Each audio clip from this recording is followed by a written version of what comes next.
ಮಕ್ಕಳಲ್ಲಿ ಕೆಮ್ಮು ಮತ್ತು ಜ್ವರದ ಸಮಸ್ಯೆ ಹೆಚ್ಚಾಗಿ ಕಾಣಿಸ್ತಿದೆ. ಧೂಳಿನಿಂದ ಆಗಿರ್ಬೋದು ಅಥವಾ ಹವಾಮಾನ ವೈಪರೀತ್ಯದಿಂದಾಗಿ ಕೂಡ ಇರ್ಬೋದು. ಸೊ ಇದು ಎರಡೂ ಕಾಂಟ್ರಿಬ್ಯೂಟ್ ಮಾಡ್ತಾ ಇದೆ ಮಕ್ಕಳಲ್ಲಿ ಅತಿ ಹೆಚ್ಚು ಶೀತ, ಕೆಮ್ಮು, ಜ್ವರ. ಸಣ್ಣ ಮಕ್ಕಳಲ್ಲಿ ಮೊಬೈಲ್ನ ಕೊಡಬಾರ್ದು, ಉಪಯೋಗ ಮಾಡಲೇಬಾರ್ದು. ಸ್ಕ್ರೀನ್ ಟೈಮ್ ಜಾಸ್ತಿ ಆಗ್ತಾ ಇದ್ದಾಗ ಏನಾಗ್ತದೆ ಹೇಳಿದರೆ ಮಕ್ಕಳಲ್ಲಿ ಕಣ್ಣಿನ ತೊಂದರೆಗಳಾಗಬಹುದು ಅಥವಾ ತುಂಬ ಹೆಡ್ಏಕ್.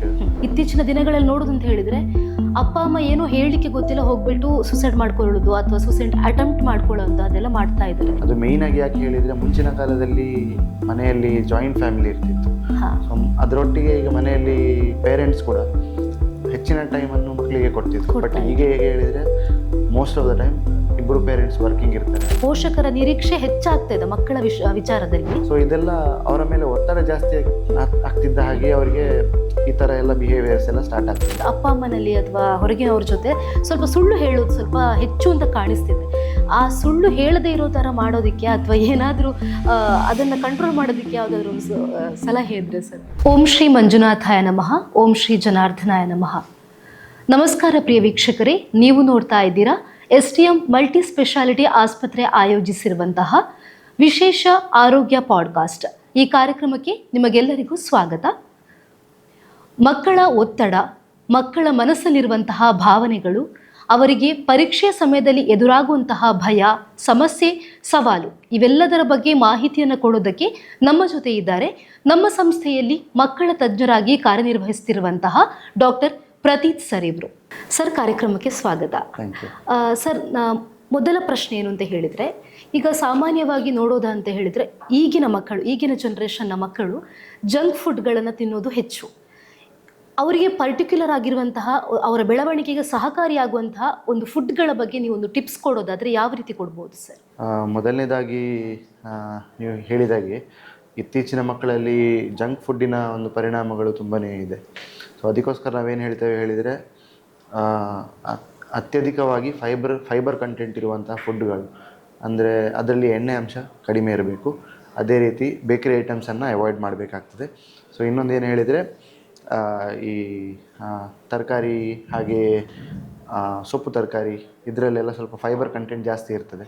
ಸೊ ಅದರ ಒಟ್ಟಿಗೆ ಯಾವುದೇ ಫೈಬರ್ ಕಂಟೆಂಟ್ ಅಥವಾ ಯಾವುದೇ ಫುಡ್ ತಗೊಳ್ಳೋದ್ರ ಒಟ್ಟಿಗೆ ನೀರಿನಂಶ ಕೂಡ ಅಷ್ಟೇ ಮುಖ್ಯವಾಗಿರ್ತದೆ. ಸೊ ನೀರಿನಂಶ ಕಡಿಮೆ ಕುಡಿದಲ್ಲಿ ನಾವು ಎಂಥ ಫುಡ್ ತಗೊಂಡ್ರೂ ಕೂಡ ಅಷ್ಟು ಪರಿಣಾಮಕಾರಿ ಆಗಿರೋದಿಲ್ಲ.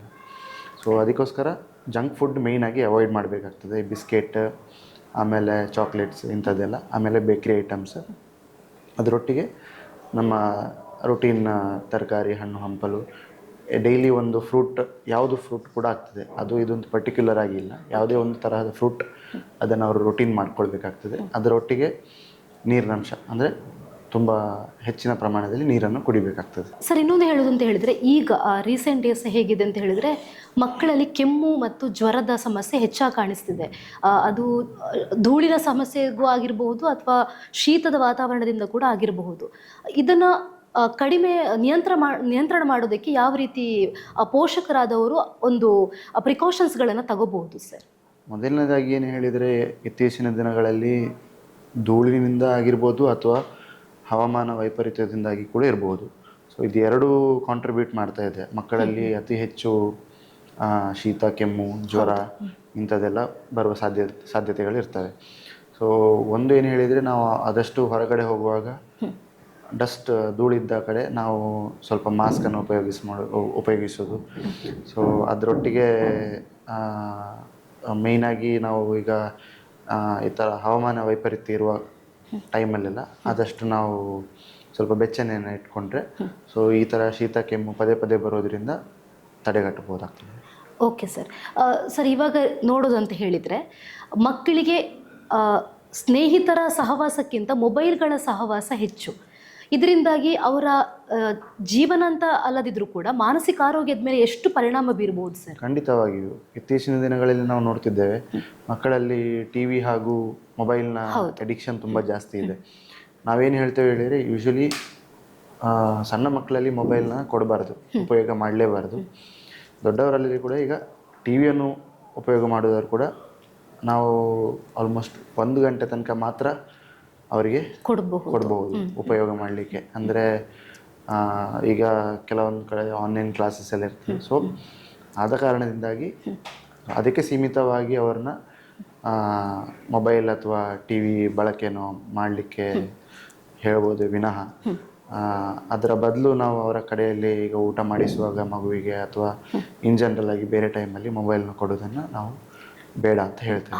ಸೊ ಸ್ಕ್ರೀನ್ ಟೈಮ್ ಜಾಸ್ತಿ ಆಗ್ತಾ ಇದ್ದಾಗ ಏನಾಗ್ತದೆ ಹೇಳಿದರೆ ಮಕ್ಕಳಲ್ಲಿ ಕಣ್ಣಿನ ತೊಂದರೆಗಳಾಗಬಹುದು ಅಥವಾ ತುಂಬ ಹೆಡ್ಏಕ್ ಇಂಥದ್ದೆಲ್ಲ ಸಮಸ್ಯೆಗಳು ಬರಲಿಕ್ಕೆ ಸ್ಟಾರ್ಟ್ ಆಗ್ತದೆ. ಮತ್ತು ಇನ್ನೊಂದೇನು ಹೇಳಿದರೆ ಮಾನಸಿಕವಾಗಿ ಕೂಡ ಅವರು ಹೊರಗಡೆ ಜಗತ್ತಿನಲ್ಲಿ ಬೇರೆಯವರೊಟ್ಟಿಗೆ ಮಿಂಗಲ್ ಆಗೋದು ಕಡಿಮೆ ಆಗ್ತದೆ. ಸೊ ಆದ ಕಾರಣದಿಂದಾಗಿ ನಾವು ಅವರು ಜಾಸ್ತಿ ಒಳಗಡೆ ಈ ಮೊಬೈಲ್ ಟಿ ವಿ ಇದರಲ್ಲೇ ಅಡಿಕ್ಷನ್ ಆಗಿರೋದ್ರಿಂದ ಹೊರಗಡೆ ಪ್ರಪಂಚದಲ್ಲಿ ಅವರು ಹೇಗೆ ಅಂದರೆ ಹೊರಗಡೆ ಆಟ ಆಡೋದಾಗಿರ್ಬೋದು, ಔಟ್ಡೋರ್ ಗೇಮ್ಸ್ ಅಂತ ಏನು ಹೇಳ್ತೇವೆ, ಸೊ ಅದೆಲ್ಲ ತುಂಬ ಕಡಿಮೆ ಆಗ್ತದೆ. ಸೊ ಮಾನಸಿಕವಾಗಿ ಹಾಗೂ ದೈಹಿಕವಾಗಿ ಎರಡೂ ಕಡೆಯಿಂದ ಕೂಡ ಅವರಿಗೆ ತೊಂದರೆ ಉಂಟಾಗ್ತದೆ. ಸರ್, ಇವಾಗ ನೋಡೋದು ಅಂತ ಹೇಳಿದರೆ ಒಂದು ಸಣ್ಣ ವಿಷಯಕ್ಕೆ ಕೂಡ ಮಕ್ಕಳು ತುಂಬ ಅದನ್ನು ಹಚ್ಕೊಳ್ಳುವಂತಹದ್ದು ಕಾಣ್ಬೋದು. ಕೋಪ ಮಾಡ್ಕೊಳ್ಳೋದಾಗಿರ್ಬೋದು, ಅಥವಾ ಇತ್ತೀಚಿನ ದಿನಗಳಲ್ಲಿ ನೋಡೋದು ಅಂತ ಹೇಳಿದರೆ ಅಪ್ಪ ಅಮ್ಮ ಏನೋ ಹೇಳಲಿಕ್ಕೆ ಗೊತ್ತಿಲ್ಲ ಹೋಗ್ಬಿಟ್ಟು ಸುಸೈಡ್ ಮಾಡ್ಕೊಳ್ಳೋದು ಅಥವಾ ಸುಸೈಡ್ ಅಟೆಂಪ್ಟ್ ಮಾಡ್ಕೊಳ್ಳೋದು ಅದೆಲ್ಲ ಮಾಡ್ತಾ ಇದ್ದಾರೆ. ಹೀಗಿರಬೇಕಾದ್ರೆ ಇಂತಹ ಮಕ್ಕಳಿಗೆ ಮತ್ತು ಆ ಮಕ್ಕಳ ಮನಸ್ಸಲ್ಲಿರುವಂತಹ ಭಾವನೆಗಳನ್ನು ಒಬ್ಬರು ಪೋಷಕರಾದವರು ಯಾವ ರೀತಿ ಅರ್ಥ ಮಾಡ್ಕೋಬಹುದು ಅನ್ನೋದರ ಬಗ್ಗೆ ಕೂಡ ಒಂದಷ್ಟು ಮಾಹಿತಿ ಕೊಟ್ಟರೆ ಒಳ್ಳೆಯದಿತ್ತು ಸರ್. ಅಂದರೆ ಈಗ ನೀವು ಹೇಳಿದಾಗೆ ಈ ಕೋಪ ಅಥವಾ ತುಂಬ ಹಠ ಮಾಡುವಂಥದ್ದು, ಸೊ ಇದರಲ್ಲಿ 2 ಕ್ಯಾಟಗರಿ ಇದೆ. ADHD ಅಂತ ಹೇಳ್ತೇವೆ ಹಾಗೂ ಆಟಿಸ್ಟಿಕ್ ಬಿಹೇವಿಯರ್ ಅಂತ ಹೇಳ್ತೇವೆ. ಸೊ ಇತ್ತೀಚಿನ ದಿನಗಳಲ್ಲಿ ಕೆಲವೊಂದು ಮಕ್ಕಳಲ್ಲಿ ಈ ಥರ ಒಂದು ಬಿಹೇವಿಯರ್ಸ್ ಕಾಣಲಿಕ್ಕೆ ಸಿಗ್ತಾ ಇದೆ. ಅದು ಮೇಯ್ನಾಗಿ ಯಾಕೆ ಹೇಳಿದರೆ, ಮುಂಚಿನ ಕಾಲದಲ್ಲಿ ಮನೆಯಲ್ಲಿ ಜಾಯಿಂಟ್ ಫ್ಯಾಮಿಲಿ ಇರ್ತಿತ್ತು. ಸೊ ಅದರೊಟ್ಟಿಗೆ ಈಗ ಮನೆಯಲ್ಲಿ ಪೇರೆಂಟ್ಸ್ ಕೂಡ ಹೆಚ್ಚಿನ ಟೈಮನ್ನು ಮಕ್ಕಳಿಗೆ ಕೊಡ್ತಿದ್ರು. ಬಟ್ ಈಗ ಹೇಗೆ ಹೇಳಿದರೆ ಮೋಸ್ಟ್ ಆಫ್ ದ ಟೈಮ್ ಇಬ್ಬರು ಪೇರೆಂಟ್ಸ್ ವರ್ಕಿಂಗ್ ಇರ್ತಾರೆ. ಸೊ ಮನೆಯಲ್ಲಿ ಅವರು ಮಕ್ಕಳು ಮೇಡ್ ಜೊತೆಗೆ ಅಥವಾ ಈ ಥರ ಎಲ್ಲ ಬಿಟ್ಟು ಹೋಗೋ ಸಮಸ್ಯೆ ಇರ್ತದೆ. ಸೊ ಆದ ಕಾರಣದಿಂದಾಗಿ ಅವ್ರಿಗೆ ಏನಾಗ್ತದೆ ಹೇಳಿದರೆ, ಈ ಪೇರೆಂಟ್ಸ್ ಒಟ್ಟಿಗೆ ಸ್ವಲ್ಪ ಅಟ್ಯಾಚ್ಮೆಂಟ್ ಕಡಿಮೆ ಅಂತಲ್ಲ, ಅವರಿಗೆ ಸ್ವಲ್ಪ ಯೂಶಲಿ ಪೇರೆಂಟ್ಸ್ ಕೂಡ ಹಾಗೆ ಇರ್ತಾರೆ. ಈಗ ಒಂದೊಂದು ಮಕ್ಕಳು ಒಂದು ಮನೆಯಲ್ಲಿ ಒಂದೇ ಮಕ್ಕಳು ಇರ್ತಾರೆ. ಸೊ ಹಾಗೇನಾಗ್ತದೆ, ಅವರಿಗೆ ಸ್ವಲ್ಪ ಮಕ್ಕಳ ಮೇಲೆ ಪೇರೆಂಟ್ಸಿಗೆ ಸ್ವಲ್ಪ ಪ್ರೀತಿ ಜಾಸ್ತಿ ಇರ್ತದೆ. ಸೊ ಅವಾಗ ಏನಾಗ್ತದೆ, ಇವರು 1-2 ಸಲ ಈ ಥರ ಹೇಳ್ತಿದ್ದಾಗೆ ಅವರು ಅದಕ್ಕೆ ಓಕೆ ಅಂತ ಹೇಳಿ ಕೇಳ್ತಾರೆ. ಸೊ ಅದನ್ನೇ ಅವರು ಕೆಲವೊಂದ್ಸಲ ಏನು ಮಾಡ್ತಾರೆ ಹೇಳಿದರೆ, ಈ ಥರ ಅವ್ರಿಗೆ ಏನೇ ಬೇಕಿದ್ರೂ ಕೂಡ ನಾವು ಏನು ಹೇಳಿದ್ರೆ ಆಗ್ತದೆ, ಈ ಥರ ಒಂದು ಬಿಹೇವಿಯರ್ ಬರ್ತದೆ. ಸೊ ಮುಂಚಿನ ಕಾಲದಲ್ಲಿ ಅದೇ ಹೇಳಿದೆ, ಅಜ್ಜ ಅಜ್ಜಿ ಮನೆಯಲ್ಲಿ ಎಲ್ಲ ತುಂಬ ಜನ ಒಟ್ಟಿಗೆ ಇದ್ದಾಗ ಎಲ್ಲರೂ ಒಟ್ಟಿಗೆ ಇರ್ತಾರೆ, ಒಂದೇ ಥರ ಇರ್ತಿದ್ರು. ಬಟ್ ಈಗಿನ ಕಾಲದಲ್ಲಿ ಏನಾಗಿ ಹೇಳಿದರೆ, ಮನೆಯಲ್ಲಿ ಜನ ಕಡಿಮೆ ಇರೋದ್ರಿಂದ ಪೇರೆಂಟ್ಸ್ ಕೂಡ ಸ್ವಲ್ಪ ಜಾಸ್ತಿ ಅವರೊಟ್ಟಿಗೆ ಅಟ್ಯಾಚ್ಮೆಂಟ್, ಸ್ವಲ್ಪ ಪ್ರೀತಿ ಎಲ್ಲ ಜಾಸ್ತಿ ತೋರಿಸಬಾರ್ದು ಅಂತಲ್ಲ, ಆದರೆ ಅತಿಯಾಗಿ ಅವರಿಗೆ ಏನ್ ಹೇಳಿದ್ರು ಓಕೆ ಹೇಳೋದು, ಮಿತಿಯಲ್ಲಿ ಇರಬೇಕಾಗ್ತದೆ. ಏನ್ ಕೇಳಿದ್ರು ಕೊಡಿಸೋದು, ಇದನ್ನ ಮಾಡಬಾರ್ದು. ಓಕೆ ಸರ್, ಇವಾಗ ಎಕ್ಸಾಮ್ ಟೈಮ್ ಮಕ್ಕಳಿಗೆ ಅಫ್ಕೋರ್ಸ್ ಆಗಿ ಅದೊಂದು ಟೆನ್ಷನ್ ಇದ್ದೇ ಇರ್ತದೆ, ಒತ್ತಡ ಅನ್ನೋಂಥದ್ದು ಇದ್ದೇ ಇರ್ತದೆ.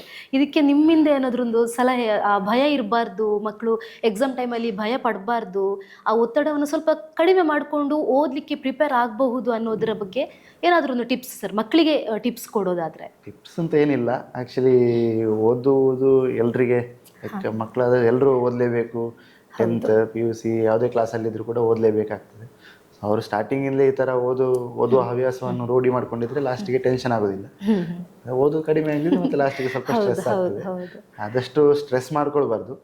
ಮತ್ತು ಸ್ಲೀಪ್ ಕೂಡ ಹಾಗೆ, ಅಟ್ಲೀಸ್ಟ್ 4 to 5 hours ನಿದ್ರೆ ಮಾಡಬೇಕು ಎಕ್ಸಾಮ್ ಟೈಮಲ್ಲಿ ಅಟ್ಲೀಸ್ಟ್ 4 to 5 hours ನಿದ್ದೆ ಮಾಡಿದರೆ ಅವರಿಗೆ ಸ್ವಲ್ಪ ಫ್ರೆಶ್ ಆಗಿರ್ತಾರೆ. ಈವನ್ ಸ್ಟ್ರೆಸ್ ಕೂಡ ಅಷ್ಟು ಆಗೋದಿಲ್ಲ. ಮೇಯ್ನಾಗಿ ಅವರು ಸ್ಟ್ರೆಸ್ ಕಡಿಮೆ ಮಾಡ್ಕೊಂಡ್ರೆ ಸ್ಟಾರ್ಟಿಂಗ್ ಇಲ್ಲೇ ಓದೋದು ಅದರ ಅಭ್ಯಾಸವನ್ನು ಮಾಡ್ತಿದ್ರೆ ಸ್ಟ್ರೆಸ್ ಕಡಿಮೆ ಇರ್ತದೆ. ಓದಿಯ ವಿನಃ ಈಗ ಮಕ್ಕಳ ಮೇಲೆ ಪೋಷಕರೇ ಒಂದಷ್ಟು ಒತ್ತಡವನ್ನು ಹೇರ್ತಾ ಇದ್ದಾರೆ. ಅಂದರೆ ನಿರೀಕ್ಷೆಗಳು, ಪೋಷಕರ ನಿರೀಕ್ಷೆ ಹೆಚ್ಚಾಗ್ತಾ ಇದೆ ಮಕ್ಕಳ ವಿಚಾರದಲ್ಲಿ. ಇದಕ್ಕೆ ನೀವೇನು ಹೇಳ್ತೀರಾ ಸರ್? ಪೋಷಕರಿಗೆ ಒಂದು ಸಲಹೆ ಕೊಡೋದಾದ್ರೆ ಏನು ಅಂತ ಕೊಡ್ಬೋದು? ಖಂಡಿತವಾಗಿಯೂ, ಯಾಕಂದರೆ ಮಕ್ಕಳ ಮೇಲೆ ಒತ್ತಡ ಹೇರಬಾರ್ದು. ಹೌದು, ಅವರು ಓದುವುದು ಅವರಿಗೆ ಬಿಟ್ಟದ್ದು. ಅಂದರೆ ಚೆನ್ನಾಗಿ ಓದಬೇಕು ಅಥವಾ ಅವರಿಗೆ ಒಂದು ಫೀಲ್ಡಿಗೆ ತರಬೇಕು ಅಂತ ಇವರಿಗೆ ಆಸೆ ಇರ್ಬೋದು. ಬಟ್ ಏನು ಹೇಳಿದರೆ, ಅವರದು ಮಕ್ಕಳ ಒಂದು ವಿದ್ಯಾಭ್ಯಾಸದ ಮೇಲೆ ಅವ್ರ ನಿರೀಕ್ಷೆಯನ್ನು ಇಟ್ಕೊಂಡು ತುಂಬ ಫೋರ್ಸ್ ಮಾಡಿದರೆ ಅದು ಅವರ ಮೇಲೆ ಮಾನಸಿಕವಾಗಿ ತುಂಬ ಒತ್ತಡವನ್ನು ಬೀರ್ತದೆ. ಹಾಗೆ ನೀವು ಈಗ ಮುಂಚೆ ಕೇಳಿದಾಗೆ ಸ್ಟ್ರೆಸ್ ಆಗಿರ್ಬೋದು ಅಥವಾ ಆಗಲೇ ನೀವು ಕೇಳಿದ್ರಿ ಸ್ವಲ್ಪ ಬಿಹೇವಿಯರಲ್ ಬಿಹೇವಿಯರ್ ಡಿಸ್ಟರ್ಬೆನ್ಸಸ್. ಹೌದು ಹೌದು. ಸೊ ಇದೆಲ್ಲ ಅವರ ಮೇಲೆ ಒತ್ತಡ ಜಾಸ್ತಿ ಆಗ್ತಿದ್ದ ಹಾಗೆ ಅವರಿಗೆ ಈ ಥರ ಎಲ್ಲ ಬಿಹೇವಿಯರ್ಸ್ ಎಲ್ಲ ಸ್ಟಾರ್ಟ್ ಆಗ್ತದೆ. ಸೊ ಅವರ ಮೇಲೆ ಒತ್ತಡ ಹೇರೋ ಬದಲು ಅವ್ರನ್ನ ಓದಲಿಕ್ಕೆ ಪ್ರೋತ್ಸಾಹಿಸಬೇಕೇ ವಿನಃ ಅವ್ರನ್ನ ಮೇಲೆ ಪ್ರೆಷರ್ ಮಾಡಿ ಒತ್ತಡ ಹಾಕಿ ಓದಿಸೋದು ಅಷ್ಟು ಸರಿಯಲ್ಲ. ಓಕೆ ಸರ್, ಇವಾಗ ಮಕ್ಕಳು ಯಾವುದೊಂದು ಪ್ರೆಷರಲ್ಲಿ ಇದ್ದಾರೆ ಅಥವಾ ಯಾವುದೋ ಒಂದು ಸಮಸ್ಯೆಯನ್ನು ಎದುರಿಸ್ತಿದ್ದಾರೆ, ಫಾರ್ ಎಕ್ಸಾಂಪಲಿಗೆ ಹೆಣ್ಣು ಮಕ್ಕಳು ಅಥವಾ ಗಂಡು ಮಕ್ಕಳು ಅಂತ ಇವಾಗಿನ ಜನ್ರೇಷನಲ್ಲಿ ಯಾವುದೇ ವ್ಯತ್ಯಾಸ ಇಲ್ಲ. ಅದು ಅವರ ಮಾನಸಿಕವಾಗಿಯೂ ಆಗಿರಬಹುದು.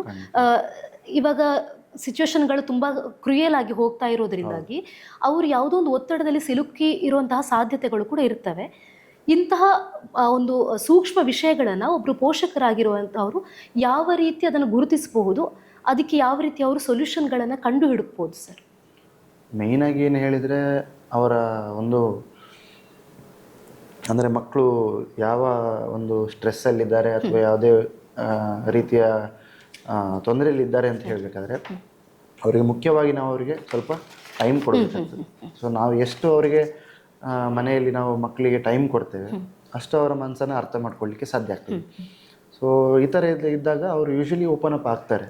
ಏನಾದರೂ ತೊಂದರೆಗಳಿದ್ದಾಗ ಕೆಲವೊಂದು ಸಲ ಏನು ಮಾಡ್ತಾರೆ ಹೇಳಿದ್ರೆ ಮಕ್ಕಳು ಸ್ಕೂಲ್ ಚೇಂಜ್ ಮಾಡಿದೆ ಎಕ್ಸಾಂಪಲ್, ಕೆಲವೊಂದು ಸಲ ಅವರಿಗೆ ಅದೇ ಸ್ಕೂಲಲ್ಲಿ ಕಂಫರ್ಟೇಬಲ್ ಆಗಿದ್ದರೆ ಈ ಸ್ಕೂಲಲ್ಲಿ ಕಂಫರ್ಟೇಬಲ್ ಆಗಿಲ್ಲ ಹೇಳಿದರೆ ಕೆಲವೊಂದು ಸಿಮ್ಟಮ್ಸನ್ನು ಅವರು ಅಂದರೆ ಈಗ ಎಕ್ಸಾಂಪಲ್ ಕೊಡೋದಾದರೆ ಕೆಲವು ಮಕ್ಕಳು ನನಗೆ ಹೊಟ್ಟೆ ನೋವು ಹೇಳ್ತಾರೆ, ಅಥವಾ ಸ್ವಲ್ಪ ಬಿಹೇವಿಯರಲ್ ಡಿಸ್ಟರ್ಬೆನ್ಸ್ ಇದ್ದಾಗೆಲ್ಲ ಕೆಲವೊಂದು ಸಲ ಆ ಥರ ಅದನ್ನು ಅವರ ಕಾರಣಗಳು ಬೇರೆ ಇರ್ತದೆ.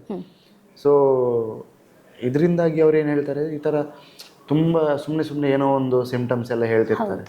ಸೊ ವೈದ್ಯರನ್ನು ಕನ್ಸಲ್ಟ್ ಮಾಡಲೇಬೇಕಾಗ್ತದೆ. ಯಾವುದೇ ರೀತಿಯ ತೊಂದರೆಗಳು ಇಲ್ಲದೆ ಹೋದಾಗ ಮತ್ತು ನಮಗೆ ಅವರಿಗೆ ಸ್ವಲ್ಪ ಕೌನ್ಸಿಲಿಂಗ್ ಮಾಡೋದಾಗಿರ್ಬೋದು ಅಥವಾ ಆ ಥರ ಕೌನ್ಸಿಲಿಂಗ್ ಮುಖಾಂತರದಿಂದಾಗಿ ಏನೇ ರೀತಿ ಆ ಥರ ತೊಂದರೆಗಳಿದ್ದಾಗ ಅದಕ್ಕೆ ತುಂಬ ಹೆಲ್ಪ್ ಆಗ್ತದೆ. ಸೊ ಅವರು ಏನಾದರೂ ಸಮಸ್ಯೆಗಳಿದ್ದಾಗ ಅವಾಗ ಯೂಶಲಿ ಹೇಳ್ತಾರೆ. ಸರ್, ಈಗಿನ ಮಕ್ಕಳು ಸುಳ್ಳು ಹೇಳೋದು ಸ್ವಲ್ಪ ಜಾಸ್ತಿ. ಯಾವುದೇ ವಿಷಯವನ್ನು ಕೂಡ ಮುಚ್ಚಿ ಹಾಕೋದಿಕ್ಕಾಗಿರಬಹುದು ಅಥವಾ ಏನೋ ಒಂದು ಪಡ್ಕೊಳ್ಳೋದಕ್ಕೋಸ್ಕರ ಆಗಿರ್ಬೋದು, ಅಪ್ಪ ಅಮ್ಮನಲ್ಲಿ ಅಥವಾ ಹೊರಗಿನವ್ರ ಜೊತೆ ಸ್ವಲ್ಪ ಸುಳ್ಳು ಹೇಳೋದು ಸ್ವಲ್ಪ ಹೆಚ್ಚು ಅಂತ ಕಾಣಿಸ್ತಿದೆ. ಆ ಸುಳ್ಳು ಹೇಳದೇ ಇರೋ ಥರ ಮಾಡೋದಕ್ಕೆ ಅಥವಾ ಏನಾದರೂ ಅದನ್ನು ಕಂಟ್ರೋಲ್ ಮಾಡೋದಕ್ಕೆ ಯಾವುದಾದ್ರೂ ಒಂದು ಸಲಹೆ ಇದ್ರೆ ಸರ್ ಅವರಿಗೆ? ಸಲಹೆ ಅಂತಲ್ಲ, ನಾನು ಆವಾಗಲೇ ಹೇಳಿದಾಗೆ ಅವರಿಗೆ ಅತಿಯಾಗಿ ಅವರಿಗೆ ನಾವು ಪ್ರೀತಿ ತೋರಿಸಿದಿರ್ಬೋದು ಅಥವಾ ಅವ್ರೇನು ಹೇಳಿದ್ರು ಓಕೆ ಅಂದರೆ ಅಷ್ಟು ಇದು ಮಾಡೋದು ಸ್ವಲ್ಪ ಅವರು ಅದನ್ನು ಲೈಟಾಗಿ ಲೀನಿಯೆಂಟಾಗಿ ತಗೊಳ್ತಾರೆ. ಅದಲ್ಲದೆ ನನಗೆ ಹೇಳಿದಾಗೆ ಈ ಥರ ಬೇರೆ ಏನಾದರೂ ಸಮಸ್ಯೆ ಇದ್ದಾಗ ಅವರಿಗೆ ಕೌನ್ಸಿಲಿಂಗ್ ಮಾಡೋದ್ರಿಂದ ಆಗಿರ್ಬೋದು ಅಥವಾ ಈ ಥರ ಕನ್ಸಲ್ಟ್ ಮಾಡೋದ್ರಿಂದ ಅದರ ಜೊತೆಗೆ ನಾವು ಕೂಡ ಪೇರೆಂಟ್ಸ್ ಆಗಿ ಮಕ್ಕಳಿಗೆ ಟೈಮ್ ಕೊಟ್ಟ ಕ್ಷಣದಿಂದ ಎಷ್ಟು ನಾವು ಅವರಿಗೆ ಹೆಚ್ಚು ಟೈಮ್ ಅವರಿಗೆ ಕೊಡ್ತೇವೆ, ಸೊ ಅವರು ಯೂಶಲಾಗಿ ಈ ಥರ ಎಲ್ಲ ಸುಳ್ಳು ಹೇಳೋದಾಗಿರ್ಬೋದು ಅಥವಾ ಬೇರೆ ಥರದ ಬಿಹೇವಿಯರ್ಸ್ ಆ ಥರ ಎಲ್ಲ ತೋರ್ಪಡಿಕೆ ಮಾಡೋದೆಲ್ಲ ಕಡಿಮೆ ಇರ್ತದೆ. ಸರ್, ಇವಾಗ ಮಕ್ಕಳ ಜೊತೆ ಅಪ್ಪ ಅಮ್ಮನ ಕಾನ್ವರ್ಸೇಷನ್, ಸಂಭಾಷಣೆ ಯಾವ ರೀತಿ ಇದ್ದರೆ ಆ ಮಕ್ಕಳ ಬೆಳವಣಿಗೆ ಚೆನ್ನಾಗಾಗುತ್ತೆ? ಯೂಶಲಿ ಅಂದರೆ ಈಗ ಏನು ಹೇಳಬೇಕಂದ್ರೆ ಅವರಿಗೆ ಇಂಥದ್ದೇ ಪರ್ಟಿಕ್ಯುಲರ್ ಅಂತಲ್ಲ, ಬಟ್ ನಮ್ಮ ಮನೆಯಲ್ಲಿ ಈಗ ಪೋಷಕರಾಗಿರುವವರು ಏನು ಹೇಳಬೇಕಂದ್ರೆ ಯೂಶಲಿ ಮಕ್ಕಳ ಮುಂದೆ ಮಾತಾಡುವಾಗ ಅವರು ಅವರ ಪರ್ಸ್ನಲ್ ವಿಷಯ ಇರ್ಬೋದು ಅಥವಾ ಫೈನಾನ್ಷಿಯಲ್ ವಿಷಯಗಳು ಇಂಥದ್ದನ್ನೇ ಯಾವುದು ಕೂಡ ಅವರ ಮುಂದೆ ಡಿಸ್ಕಷನ್ ಮಾಡಬಾರ್ದು. ಜನರಲ್ ಆಗಿ ಅವರು ಸ್ಕೂಲಲ್ಲಿ ಏನು ನಡೀತಿದೆ ಅದು ಇದು ಮಕ್ಕಳ ಬಗ್ಗೆ ಎಲ್ಲ ಪ್ರಶ್ನೆಗಳನ್ನು ಕೇಳೋದು ಅಥವಾ ಅದರ ಬಗ್ಗೆ ಕಾನ್ವರ್ಸೇಷನ್ ಮಾಡ್ಬೋದು. ಬಟ್ ತುಂಬ ಪರ್ಸ್ನಲ್ ಆಗಿರುವಂಥ ಕಾನ್ವರ್ಸೇಷನ್ ಆಗಿರ್ಬೋದು ಅಥವಾ ಏನೋ ಒಂದು ಸಣ್ಣ ಪುಟ್ಟ ಆರ್ಗ್ಯುಮೆಂಟ್ಸ್ ಅಥವಾ ಫೈನಾನ್ಷಿಯಲ್ ಮ್ಯಾಟರ್ಸ್ ಇದನ್ನೆಲ್ಲ ಮಕ್ಕಳ ಮುಂದೆ ಮಾಡಬಾರ್ದು, ಇದನ್ನೆಲ್ಲ ಅವಾಯ್ಡ್ ಮಾಡಬೇಕಾಗ್ತದೆ. ಓಕೆ, ಮಕ್ಕಳಿಗೆ ಸರ್ ಒಮ್ಮೆ ಬಂದ ಜ್ವರ ಮತ್ತೆ ಮತ್ತೆ ಬರ್ತಾ ಇರ್ತದೆ. ಒಂದು ತಿಂಗಳಲ್ಲಿ 3-4 ಸಲ ಬಂದು ಕೂಡ ಟ್ರೀಟ್ಮೆಂಟ್ ತಗೊಂಡು ಹೋಗಿರುವಂತಹ ಮಗುವನ್ನು ಕೂಡ ನೋಡಿರ್ಬೋದು ಸರ್ ನಾವು. ಇದಕ್ಕೆ ಕಾರಣ ಏನಾಗಿರಬಹುದು? ಒಂದು ಸರಿ ಬಂದ ಅನಾರೋಗ್ಯ ಮತ್ತೆ ಮತ್ತೆ ಕಾಡೋದಕ್ಕೆ ಕಾರಣ ಏನು ಅಂತ? ಈಗ ಮೊದಲನೇದಾಗಿ ಏನು ಹೇಳ್ತೇನೆ, ಮೋಸ್ಟ್ ಕಾಮನ್ ಆಗಿ ವೈರಲ್ ಇನ್ಫೆಕ್ಷನ್. ಸೊ ಈಗಿನ ಮಕ್ಕಳಲ್ಲಿ ಏನು ಹೇಳಿದರೆ ಈ ಥರ ವೈರಲ್ ಫೀವರ್ಗಳು ತುಂಬ ಜಾಸ್ತಿ ಕಾಣ್ತವೆ. ಹೌದು, ಅದು ಬಿಟ್ಟು ಬೇರೆ ತರಹದ ಟೈಫಾಯ್ಡ್ ಅಥವಾ ಬೇರೆ ತರಹದ ಇನ್ಫೆಕ್ಷನ್ಸ್ ಕೂಡ ಇರಬಹುದು. ಅದೇ ಹೇಳಿದ್ದು, ಅಂದರೆ ಅವರಿಗೆ ಈ ಥರ ಪದೇ ಪದೇ ಜ್ವರ ಬರ್ತಿದ್ದಾಗ ಏನಾದ್ರು ಕನ್ಸರ್ನ್ ಇದ್ದಾಗ ಕನ್ಸಲ್ಟ್ ಮಾಡಿದರೆ ಉತ್ತಮ. Okay sir. ಸರ್ ಇವಾಗ ಈಗಿನ ಪೇರೆಂಟ್ಗಳೇ ಮಗು ಒಂದು ಊಟ ಮಾಡಲಿ ಅಂತ ಹೇಳಿದರೆ ಕೈಗೆ ಮೊದಲು ಕೊಡೋದು ಮೊಬೈಲನ್ನು, ಇದಕ್ಕೇನು ಹೇಳ್ತೀರಾ ಸರ್ ನೀವು? ನಾನು ಅದೇ ಅವಾಗ ಹೇಳಿದ್ದು, ಅಂದರೆ ಆ ಥರ ಎಲ್ಲ ಸಿಚುವೇಶನ್ಸ್ ಇರುವಾಗ ಮೊಬೈಲ್ ಅಥವಾ ಟಿ ವಿ ಯಾವುದೇ ಇರ್ಬೋದು ಅದನ್ನು ಅವಾಯ್ಡ್ ಮಾಡಬೇಕಾಗ್ತದೆ, ಮಾಡಿದರೆ ಉತ್ತಮ. ಯಾಕಂದರೆ ಆ ಥರ ಮಾಡಿದಾಗ ಅವರಿಗೆ ಏನು ಫುಡ್ ತಿಂತಿದ್ದೇವೆ ಅದರ ಮೇಲೆ ಕೂಡ ಅವರಿಗೆ ಗಮನ ಇರೋದಿಲ್ಲ, ಅದರೊಟ್ಟಿಗೆ ಸ್ಕ್ರೀನ್ ಟೈಮ್ ಕೂಡ ಜಾಸ್ತಿ ಆಗ್ತದೆ. ಹೌದು ಸರ್. ಇವಾಗ ಒಂದು ಒಳ್ಳೆ ಮಗುವಿನ ಬೆಳವಣಿಗೆ ಆಗಿರಬಹುದು, ಮಗುವಿನ ಮಾನಸಿಕ ದೈಹಿಕ ಆರೋಗ್ಯ ಇದೆಲ್ಲ ಚೆನ್ನಾಗಿರಬೇಕು ಅಂತ ಹೇಳಿದರೆ ಪೋಷಕರಿಗೆ ನಿಮ್ಮ ಸಲಹೆ ಸರ್? ಮೊದಲನೇದಾಗಿ ಹುಟ್ಟಿದ ಮಗುವಿನಿಂದ ಹೇಳುವುದಾದರೆ ಅವರಿಗೆ ವ್ಯಾಕ್ಸಿನೇಷನ್ ಆಗಿರ್ಬೋದು, ಟೈಮ್ಲಿ ವ್ಯಾಕ್ಸಿನೇಷನ್ ಮಾಡಿಸೋದು. ಎರಡನೇದು ಉತ್ತಮವಾದಂತಹ ಆಹಾರವನ್ನು ಕೊಡೋದು, ಅಂದರೆ ಜಂಕ್ ಫುಡ್ನ ಅವಾಯ್ಡ್ ಮಾಡೋದು, ಹಣ್ಣು ಹಂಪಲು ತರಕಾರಿ, ಸೊಪ್ಪು ತರಕಾರಿ ಈ ಥರದ್ದೆಲ್ಲ ಕೊಡೋದು.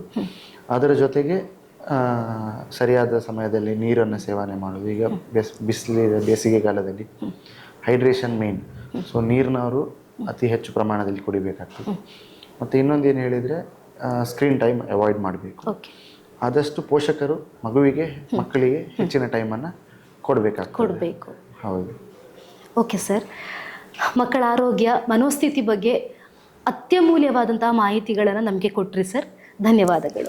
ಇಂತಹ ಉಪಯುಕ್ತ ಮಾಹಿತಿಗಾಗಿ STM ಮಲ್ಟಿ ಸ್ಪೆಷಾಲಿಟಿ ಆಸ್ಪತ್ರೆ ಆಯೋಜಿಸಿರುವಂತಹ ವಿಶೇಷ ಆರೋಗ್ಯ ಪಾಡ್ಕಾಸ್ಟ್ ಅನ್ನು ನೋಡ್ತಾ ಇರಿ. ಧನ್ಯವಾದಗಳು.